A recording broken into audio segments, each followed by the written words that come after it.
Bonjour, je m'appelle Alexandre Calias. Dans cette vidéo, je vais vous parler d'amour divin et de l'amour humain, non pas comme des concepts, comme des états que nous vivons tous. Cette vidéo est à la fois un espace de compréhension, un espace de transmission et un espace où quelque chose peut se remettre en mouvement en vous. Je vous invite à l'écouter à votre rythme, à prendre ce qui résonne et à laisser le reste. Ma voix, mon énergie évolueront au fil de ce qui a besoin d'être transmis. Je vous souhaite un excellent visionnage et on se retrouve tout de suite pour l'amour divin. Qu'est-ce que l'amour divin?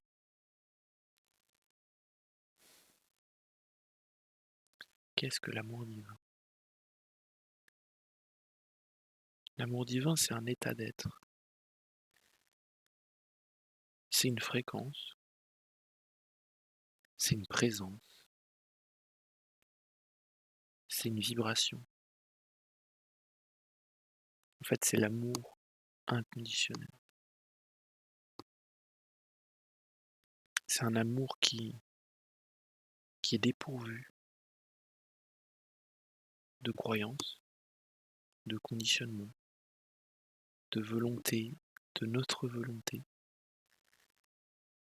de carence. En fait, il est. Il il est. Et il se manifeste à travers le cœur. Ce qui est génial avec l'amour divin, c'est que c'est une fréquence sur laquelle on peut tous se brancher. Et c'est une fréquence auquel nous avons tous accès.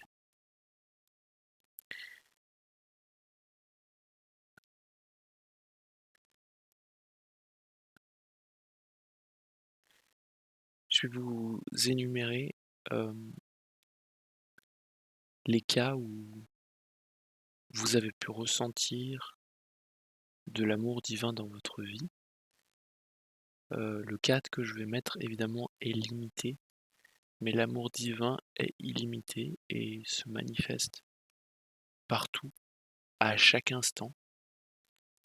Comme je l'ai dit, des fois, il suffit de se brancher sur le canal ou de regarder, de regarder.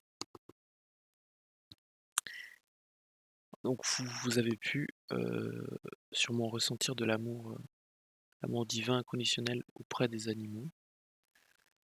Donc on peut voir que les animaux n'ont pas de mental, ils ne réfléchissent pas, ils sont connectés à leur source, ils sont connectés à leur âme, à la source du Créateur, à Dieu. Et la en général, peut ressentir beaucoup d'amour à travers les animaux. La nature également, les arbres, la forêt, les paysages, on peut être en admiration totale devant une montagne, devant le ciel, devant le soleil, devant la création divine. Et là, on peut vraiment ressentir que Dieu est partout. Le chant des oiseaux. Dans les moments de silence également, on peut ressentir beaucoup d'amour. Dans les moments de prière, dans les moments de louange et de méditation. En fait, c'est souvent quand l'activité mentale se tait, quand notre cerveau est un peu mis en pause, on peut vraiment ressentir tout cet amour divin. Ça peut nous arriver également de ressentir de l'amour au contact de quelqu'un, enfin de l'amour divin, pas de l'amour humain. Euh, Plus particulièrement,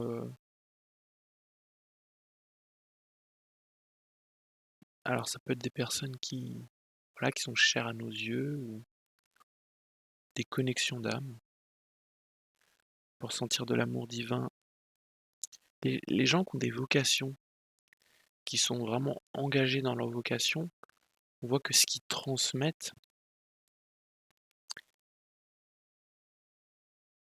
est sacrée, est engagée, enfin, on peut même le ressentir que c'est voilà, que c'est ouais, que c'est divin, que ça ce qui est transmis vient du cœur et il y a très peu de filtres. On peut ressentir cet amour divin dans l'art, donc dans le côté un petit peu plus créatif, dans la peinture, le dessin, dans la danse, dans le sport, à travers Dieu, à travers Jésus aussi, qui est un amour très fort, à travers des gestes, des fois c'est juste des gestes, quelqu'un qui nous sourit ou qui nous touche, qui nous fait un petit geste et pendant ce petit instant, pour sentir cette vague d'amour, cette vague de chaleur. En fait, il y a aucune limite comme je l'ai dit avant et c'était juste pour vous, voilà, pour donner un cadre, mais il y a pas de cadre, justement.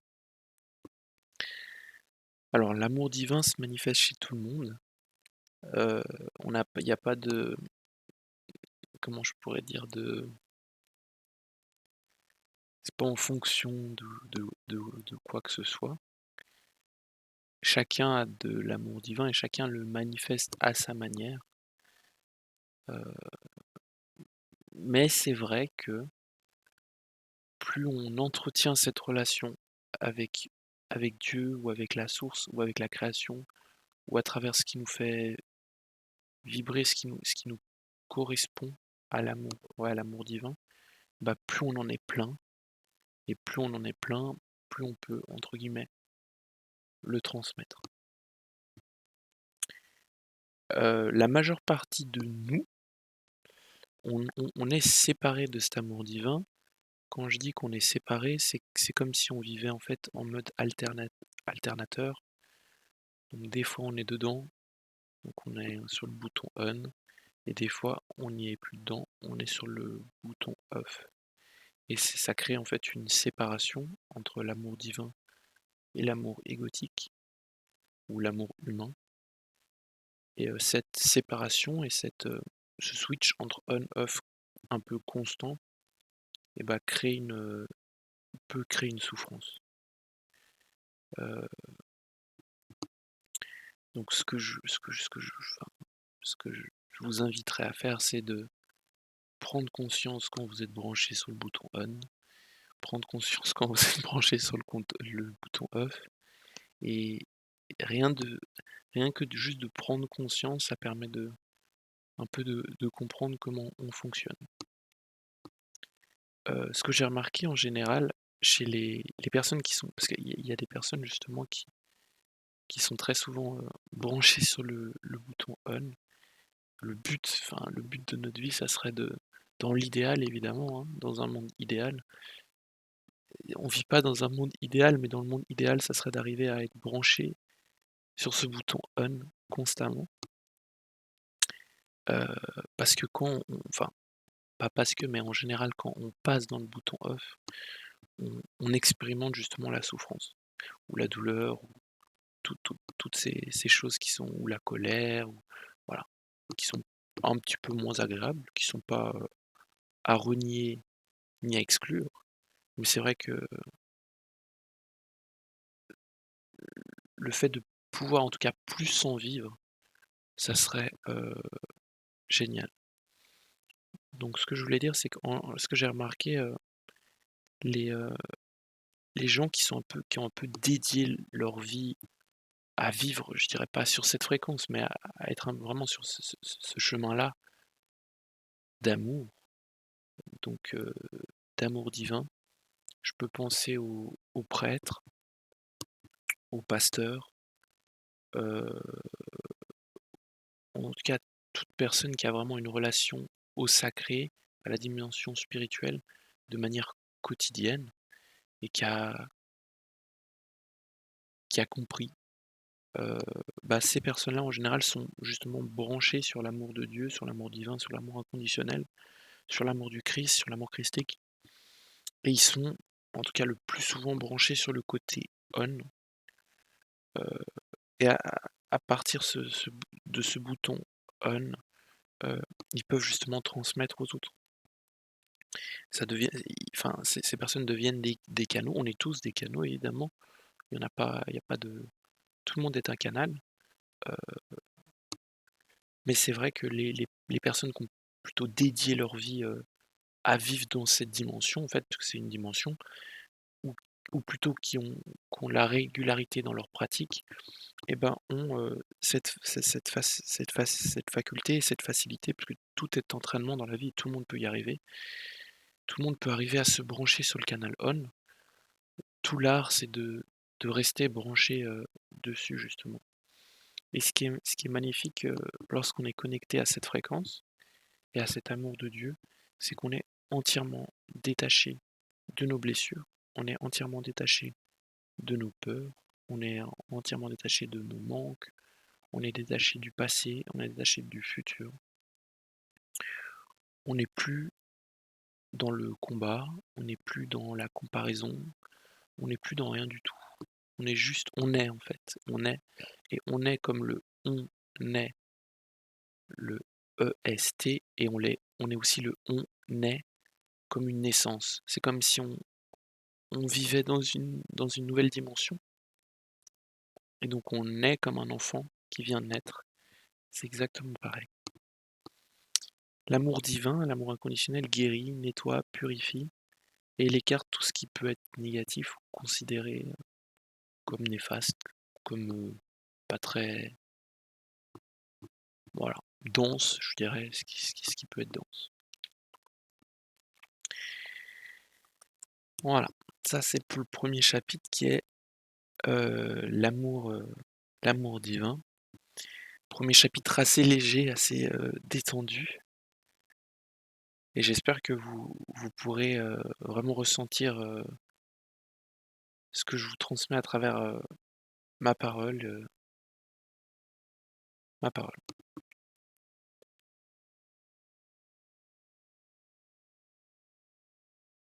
Alors, deuxième chapitre, c'est l'amour humain.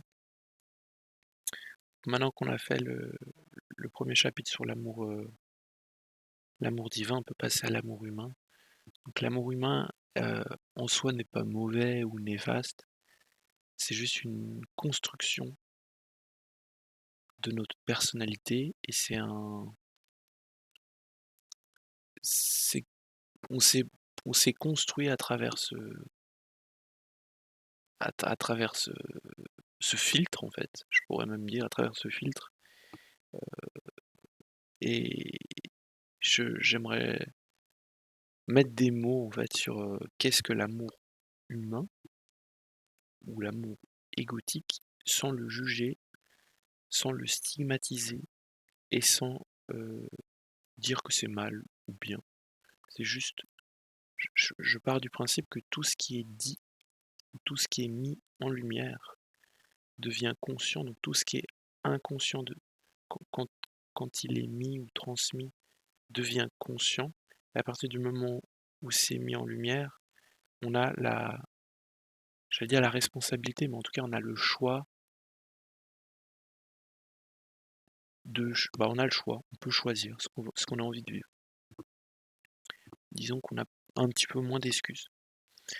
Donc l'amour humain, l'amour humain vient de l'espace de nos blessures, vient de nos dépendances, de nos carences affectives, de notre besoin de contrôle, de notre besoin de validation, de notre besoin d'être vu, reconnu, d'être aimé, des fois de posséder aussi. Donc l'amour humain est conditionné par quelque chose. Il y a une condition. Il faut remplir un cadre, une structure pour aimer quelqu'un, ou pour aimer une situation, ou pour se sentir aimé, etc., etc., etc. Donc on peut aimer quelqu'un pour sa personnalité, pour un trait de son caractère. Ah, je l'aime bien, lui, il est gentil. Ah, j'aime bien, lui, il est serviable. Ah, j'aime bien, lui, voilà, il est comme ci, il est comme ça. Donc on l'aime pour un trait de sa personnalité qui nous convient à nous, en fait. Donc ça convient à notre, ouais, à notre ego. On peut aimer quelqu'un pour sa situation financière, pour, ce qu'il dégage, pour son charisme, voilà, enfin, pour sa maison, pour son argent, pour, je sais pas, voilà, pour tout ce qui ouais, tout ce qu'il a en fait, tout ce qu'il possède. Ensuite, on peut aimer quelqu'un parce qu'il répond à nos besoins, il répond à nos attentes. Donc ce mécanisme-là, on le fait tous et c'est un mécanisme humain, c'est une construction humaine. C'est vrai qu'on nous a pas vraiment appris à aimer tout le monde, et aimer quelqu'un comme il est, en fait. Donc aimer, ses forces, ses faiblesses, ses parts d'ombre, ses parts de vulnérabilité. En fait, l'aimer, c'est regarder l'âme de la personne et pas regarder ce qu'il montre ou ce qu'il est, c'est aimer son âme, aimer son âme et se dire que la personne qui est en face de nous, bah, est comme nous au final. Au fond, elle est comme nous. Elle est comme nous. Alors, ce qui, ce qui se passe, c'est quand on aime de notre espace égotique, donc de l'amour égotique, ou quand on a envie d'être aimé dans notre espace égotique, euh, on crée des projections, on crée des attentes, et on peut se créer une fausse identité également, en tout cas ou une identité éphémère, c'est ce qu'on appelle les masques de la personnalité, ou ouais, les masques de la personnalité, et ça nous permet de nous adapter et surtout voilà, de correspondre aux autres. Donc on crée un peu ouais, un masque, une fausse identité, une illusion qui est éphémère. Et alors cette illusion, tôt ou tard, elle nous fera souffrir lorsqu'elle sera dévoilée, parce que tout ce qui est caché est forcément dévoilé tôt ou tard. Et le truc, c'est que, en fait, à chaque fois qu'on nourrit une illusion, ou une attente, ou un masque, donc une illusion, ça peut être, voilà, je vais me comporter comme ça pour faire plaisir aux autres, voilà, pour faire plaisir aux autres, et ben je vais m'éloigner de mon centre, je vais m'éloigner de qui je suis profondément, je vais m'éloigner de mon être, et par conséquent, j'aurai beaucoup moins de pouvoir personnel de création, d'entreprendre, d'être créatif, d'être dans la joie, d'être dans la bonne humeur, d'être bien avec soi-même.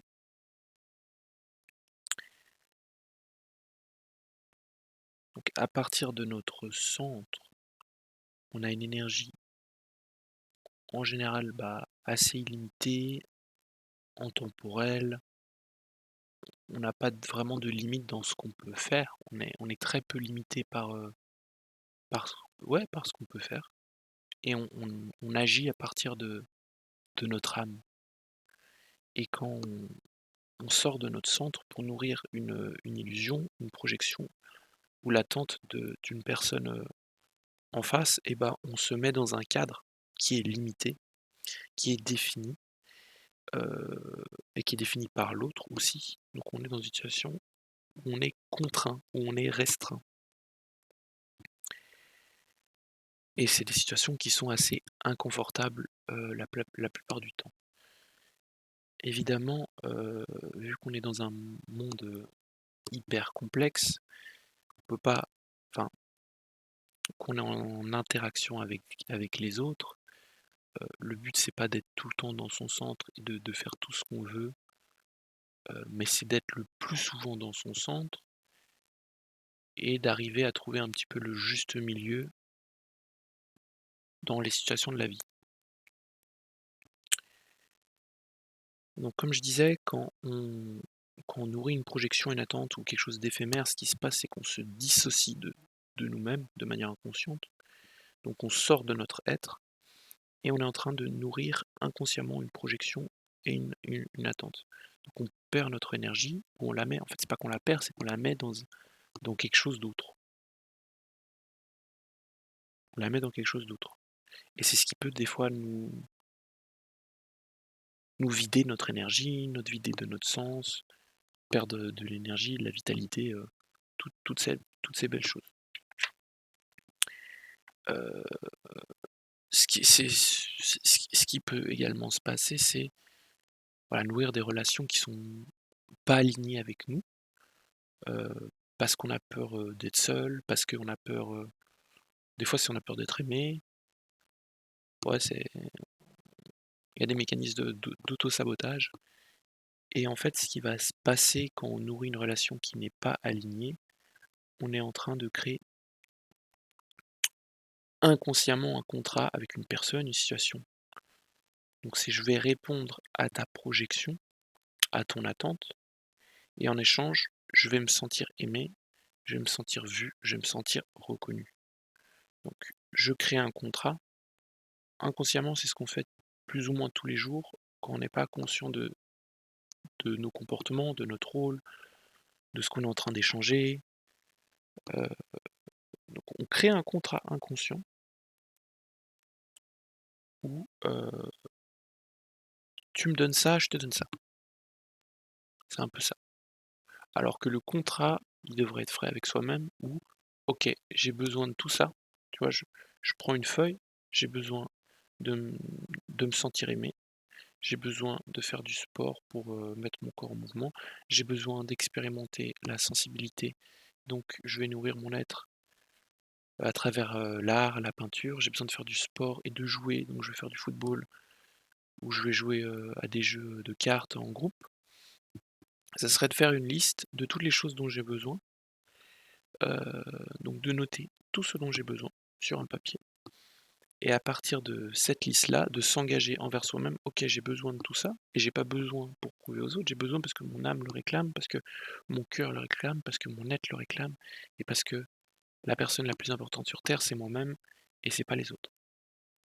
Et à partir de ce centre-là, quand on nourrit, tous ces manques ou toutes ces carences ou tous ces besoins qu'on a, heu, on n'a plus besoin de la validation des autres, on n'a plus besoin de l'amour des autres et de toute façon l'amour des autres ne comblera jamais l'amour de soi. Ça, c'est une illusion, ni le respect de soi. L'autre ne t'apportera jamais ce qui te manque, en fait. Il y a que toi qui peux te l'apporter. Alors pourquoi on fait ces contrats? Des fois c'est des contrats un peu bizarres où, enfin, on a peur de dire non, on peut avoir peur de déranger, on a peur de paraître, loufoque ou bizarre. On a peur d'être trop, on a peur de s'exprimer, on a peur d'être jugé, on a peur d'être pleinement soi-même, il y a tellement de je dirais pas d'excuses, mais de peurs où,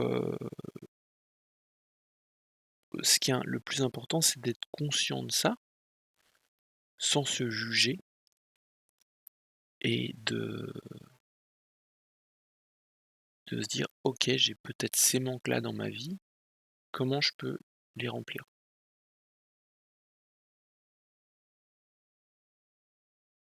Et vous allez voir que plus vous allez remplir vos manques, plus vous allez écouter votre être profond, plus vous allez être plein. Et plus vous allez être plein, moins vous aurez en fait, je dirais pas envie, mais vous aurez moins envie de plaire aux autres, vous aurez moins envie de je dis pas que plaire aux autres est quelque chose de négatif, mais plus vous allez retrouver votre centre, vous allez retrouver votre pouvoir. Et plus vous allez retrouver votre pouvoir, bah, plus vous serez plein et moins vous serez enclin à nourrir des relations qui sont peut-être négatives, toxiques ou des situations.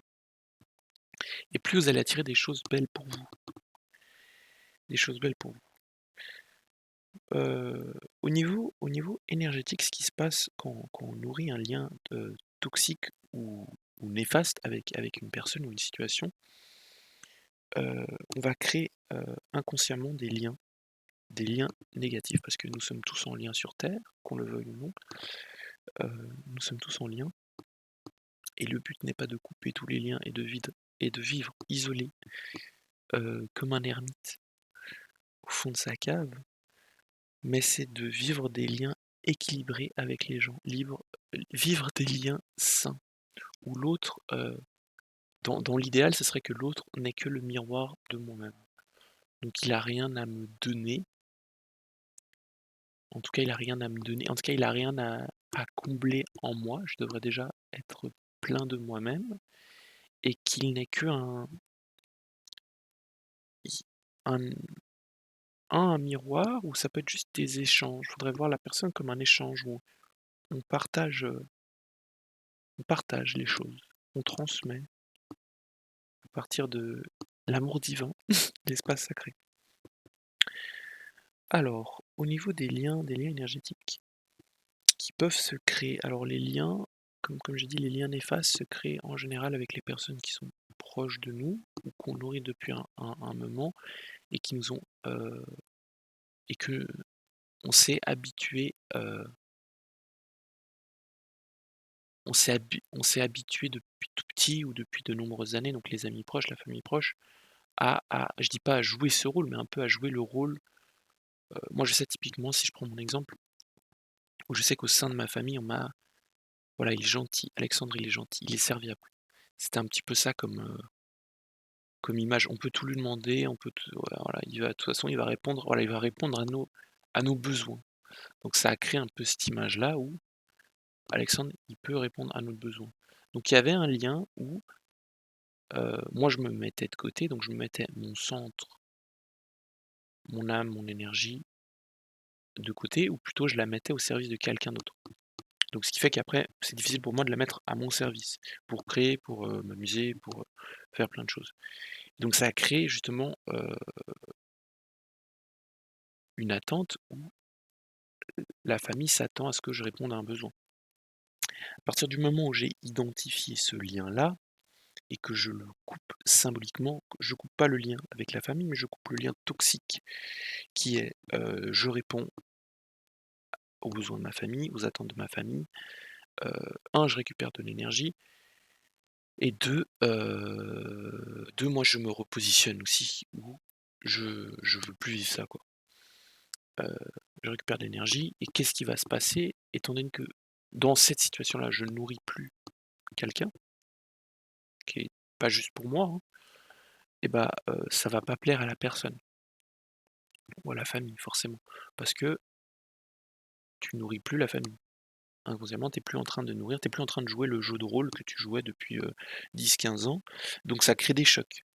Alors, soit la personne en face le comprend et si vous l'expliquez, vous l'exprimez ou soit vous juste vous mettez vos limites et vous êtes, direct, soit la personne va, revenir à la charge encore plus fort parce qu'il c'est comme si vous, imaginez vous êtes quelqu'un qui donnait, je sais pas, 20-30 d'énergie, de manière inconsciente, hein, sans s'en rendre compte, hein, ça peut aller très vite, à une personne et que du jour au lendemain, vous coupez ce lien toxique, vous récupérez votre énergie et vous fermez la porte. Alors, 30 d'énergie, je peux vous dire que la personne, elle peut commencer à vouloir, venir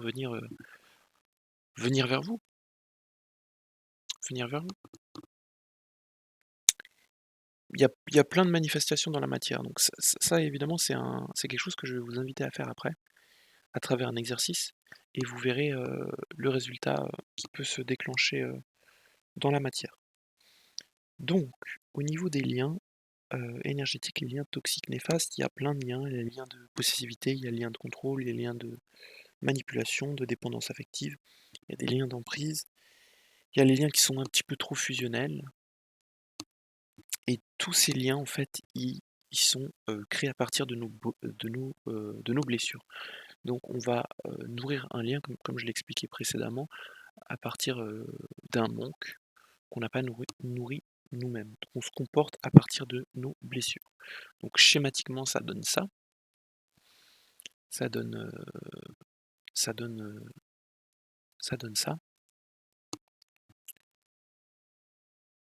et ce qui se passe, c'est que ça peut créer, voilà, ça peut créer des situations dramatiques vraiment dans des situations, bah, toxiques, très toxiques et très néfastes et il y a d'autres liens qui sont pas trop je dirais pas trop toxiques, mais qui sont pas hyper, hyper agréables.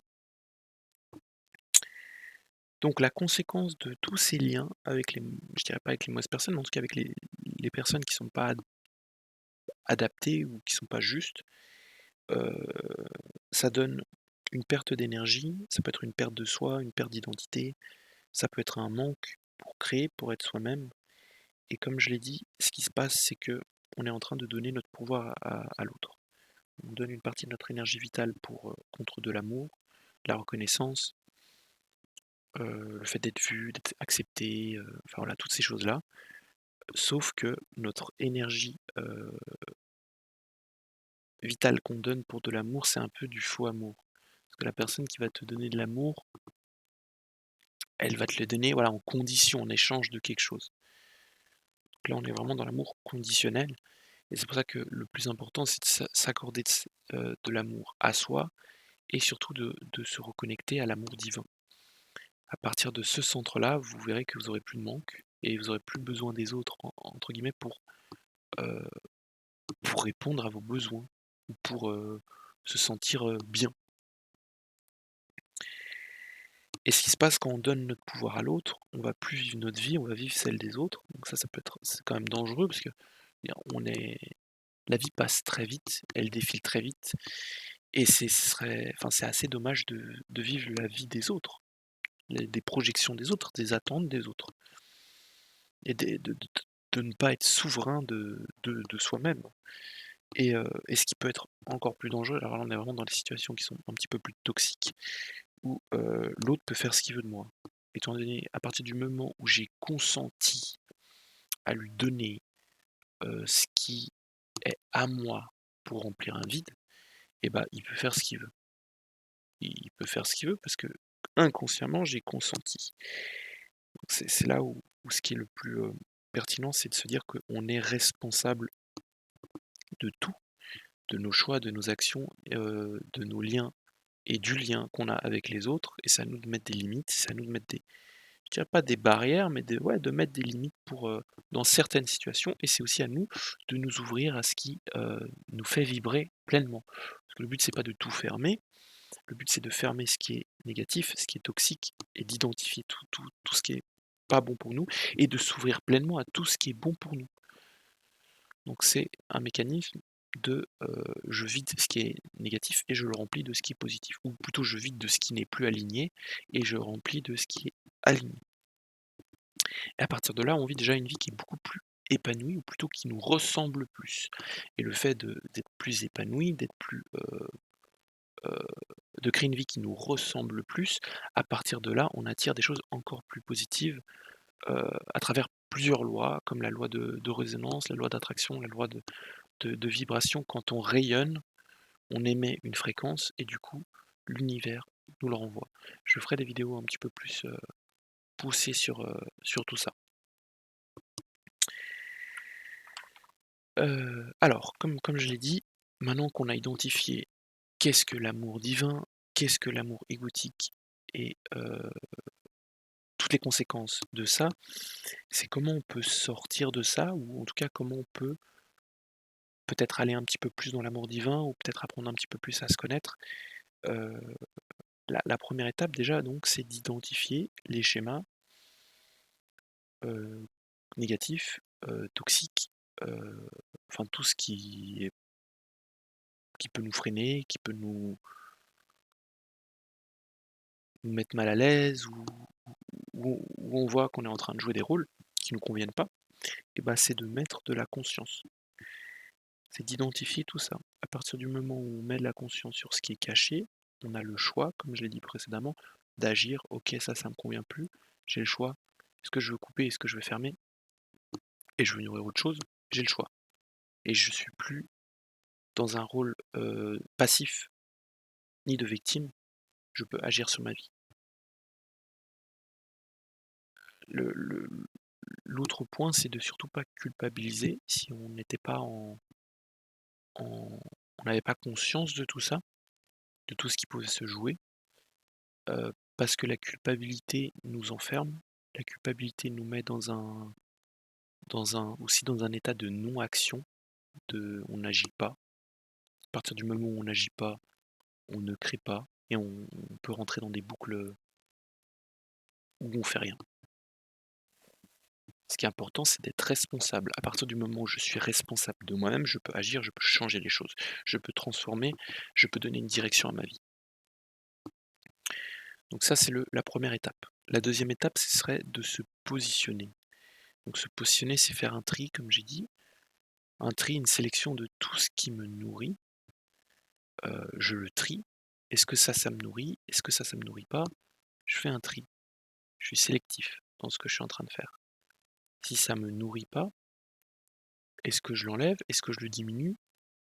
Quelle action je peux poser? Et pour toutes les situations ou les personnes auxquelles je vois que je suis, entre guillemets, «obligé» d'être confronté, parce que comme vous le savez tous, on peut pas faire tout ce qu'on veut malheureusement dans la vie, mais ce qu'on peut faire, si on est confronté à des personnes qui sont toxiques, ça peut être au travail ou peut-être dans d'autres cadres, c'est de diminuer considérablement l'énergie, heu, investie par rapport à cette personne ou changer de positionnement, changer de posture. OK, bah, alors à partir d'aujourd'hui, moi j'accepte plus que tu me parles comme ça ou j'accepte plus, heu, que tu que tu me voilà, que je passe mes journées au téléphone avec toi. Je sais pas pourquoi je dis ça, mais voilà, ça parlera à quelqu'un et vous imposez un cadre. Parce que dans l'énergie et dans la vie, à l'instant où vous mettez un cadre sur vos limites, qu'est-ce qui se passe? Heu, En face, ils le sentent. OK, il y a un cadre qui a été placé, la personne est sûre d'elle-même, elle sait de quoi elle parle et elle a mis les limites. Donc ils vont lâcher. Parce que vous avez changé de posture, vous avez imposé un cadre.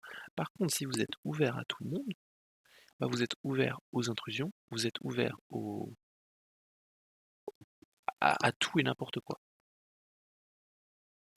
À tout et n'importe quoi. Ce qui va se passer lorsque vous allez identifier les schémas, vous allez effectuer le tri, couper ce qui est négatif, récupérer vos énergies, prendre conscience de ce dont vous avez besoin, vous allez récupérer beaucoup d'énergie. À partir de là, vous allez pouvoir investir cette énergie pour vous. Pas pour les autres, mais pour vous. Vous allez récupérer de la force, de la créativité, de l'amour de soi, peut-être l'envie de vivre, l'envie d'avoir des projets, de réaliser des choses.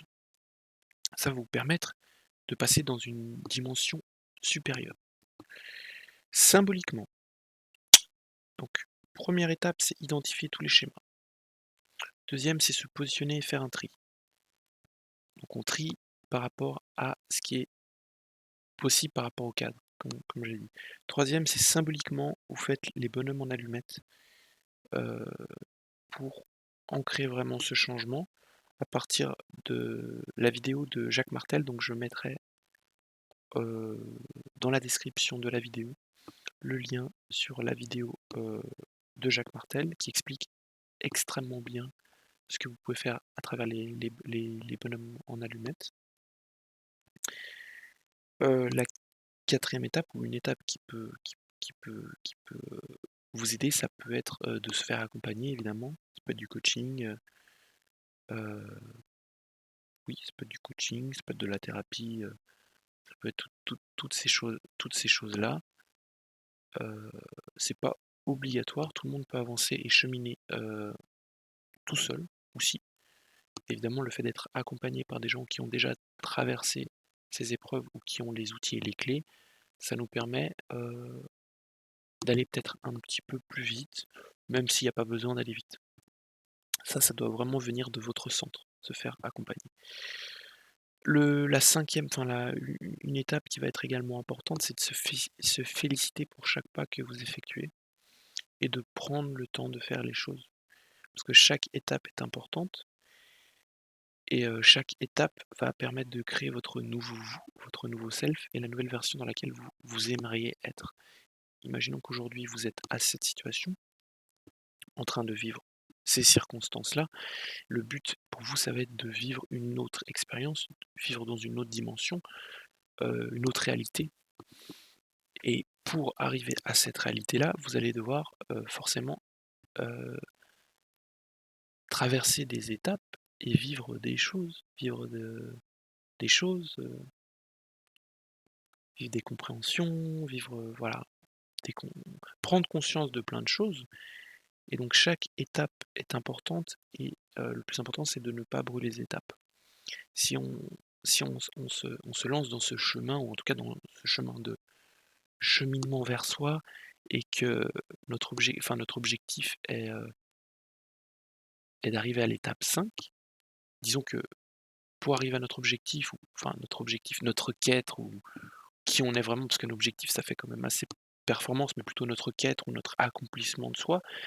Disons que le résultat final se fait à partir du, de l'étape 5, on peut pas passer de 1 à 5. On est obligé de vivre le 1 pleinement, le comprendre comme un peu une boucle, faire le tour de la boucle pour ensuite passer à l'étape 2. On passe à l'étape 2 et quand on est à l'étape 2, on peut pas revenir à l'étape 1 parce que l'étape 1 a été bouclée, elle a été comprise, elle a été acquise, elle a été intégrée. On passe à l'étape 2 et on va faire la même chose à notre rythme, en prenant le temps, en vivant ce qu'on a besoin de vivre et toujours en regardant plus ou moins de loin ou de près. On a toujours cette vision de l'étape 5. On a notre regard bien ancré dans l'étape 5, sur l'étape 5.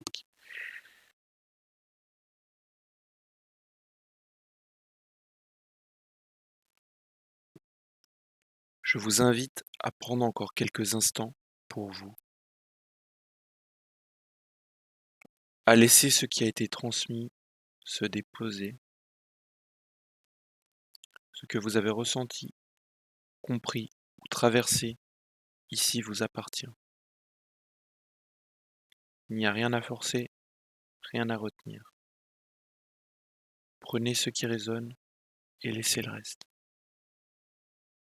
Je vous souhaite une magnifique intégration.